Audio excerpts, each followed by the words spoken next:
Everyone, this is Nijhum. Welcome to another blog. আজকে শুয়ে বসে সময় কাটাচ্ছিলাম, হঠাৎ মনে পড়লো সিরাজগঞ্জ সদর উপজেলা পুরসভা ধানবান্দি এলাকা থেকে কিন্তু উনি আসছেন। ঠিক ভেবেছেন, আমরা গতকাল একটি বাইক ক্রয় করেছি, যেটা হৃদয়দার সম্পূর্ণ নিজের ফ্রিল্যান্সিং ক্যারিয়ারের টাকা থেকে করেছে। আর সেই বাইকটি ডেলিভারি ডেট আজকে, তো আজকে আমরা সেখানেই যাব। হালকা একটু চুলটা ঠিক করে বেরিয়ে পড়লাম। আমাদের বাসার সেই ভূতের গলি, আমাদের সিঁড়ি দিয়ে নিচে নামার পর আমি স্বজনদার জন্য দাঁড়িয়েছিলাম। স্বজনদা বের হয়ে আসলো আর আমরা দুজন এখান থেকে বের হলাম। বাকিরা সবাই রাস্তায় আছে, সবার সাথে আমাদের রাস্তায় দেখা হবে। বরাবরের মতো এরা প্রথমে ঝামেলা শুরু করে, এরপর দাদা যায় টাকা তুলতে। যেহেতু বাইক কিনবো তো টাকার তো প্রয়োজন। প্রথমে প্রশান্ত দা তার অ্যাকাউন্ট থেকে কিছু টাকা বের করবে, এরপরে আমরা বাইকের শোরুমে যাব। হৃদয়দা আসছে।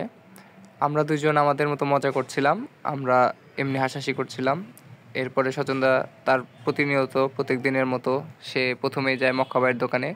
সেখানে গিয়ে সে কিছু খাওয়া দাওয়া করবে, তারপর সে বের হবে। তা না হলে সে বের হবে না, এটা তার অভ্যাস। বলতে বলতে চঞ্চল চলে আসলো।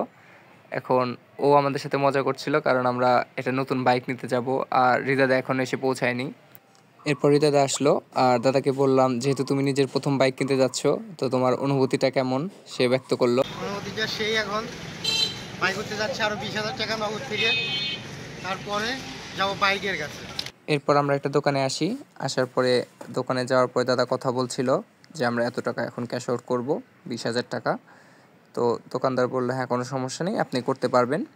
তারপরে দাদা ক্যাশ আউট করলো। এরপর দাদা টাকাগুলো চেক করছিল আর হয়তো মনে মনে বলছিল, बहुत पैसा है अपने पास, तिजोरियां भर रही हैं, इतना पैसा है कि खत्म ही नहीं हो रहा। आज ही मैं 25 करोड़ रुपए लेके निकला था मार्केट में खर्च करने के लिए। সবাই খুব বেশি এক্সাইটেড ছিল আর সবার মুখে তখন একটি কথা ছিল, রাস্তার পাশেই শ্বশুরবাড়ি। তবে শ্বশুরবাড়ি থেকে বাইক না পেলেও হৃদয়দা নিজের টাকাতে এখন বাইক কিনছে। প্রথমে গিয়ে আমরা দেখতে পাই আমাদের বাইকটি বাইরে বের করে রাখা হয়েছে, কেননা আমরা আজকে ডেলিভারি নেব সেটা তারা জানতো। আর আমরা এখানে প্রথমেই দোকানের লোকের সাথে কথা বলছিলাম যে বাইকটার সব কিছু ঠিক আছে কিনা। এরপর আমরা ভিতরে চলে যাই। ভিতরে অনেকগুলো গাড়ি রাখা ছিল, তবে আমাদের যেটি পছন্দ হয়েছে তা আমরা প্রি অর্ডার করে রেখেছিলাম। এর জন্য আমরা আর আশেপাশে কোথাও দেখবো না, চলে যাই ক্যাশ কাউন্টার। সেখানে সবাই মনোযোগ দিয়ে টাকা গুনছিল, কারণ এটি একটি বিশাল অঙ্কের বিষয়। সকলে টাকা গুনছিল আর স্বজনদা নিজের মতো সব কাগজপত্র খুটুর খুটুর করছিল।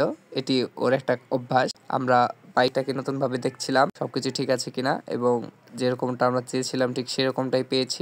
এদিকে আমরা আলোচনা করছিলাম যে গাড়িতে এখনো কি করা যায় না যায়। সবাই হাসাহাসি করছিলাম আর আমরা কিক দিয়ে দেখছিলাম গাড়ি সবকিছু ঠিক আছে কিনা, কারণ স্বজনদা রেগুলার গাড়ি চালাচ্ছে, তার এক্সপিরিয়েন্স আছে এই বিষয়ে। এরপর ওরা বাইক নিয়ে চলে যায় বাসার দিকে। এরপর কথা বলতে বলতে আমরা বাসায় চলে আসি। এতক্ষণ সাথে থাকার জন্য আপনাদের সকলকে অসংখ্য ধন্যবাদ। দেখা হবে নতুন কোনো ভিডিওতে। Take care.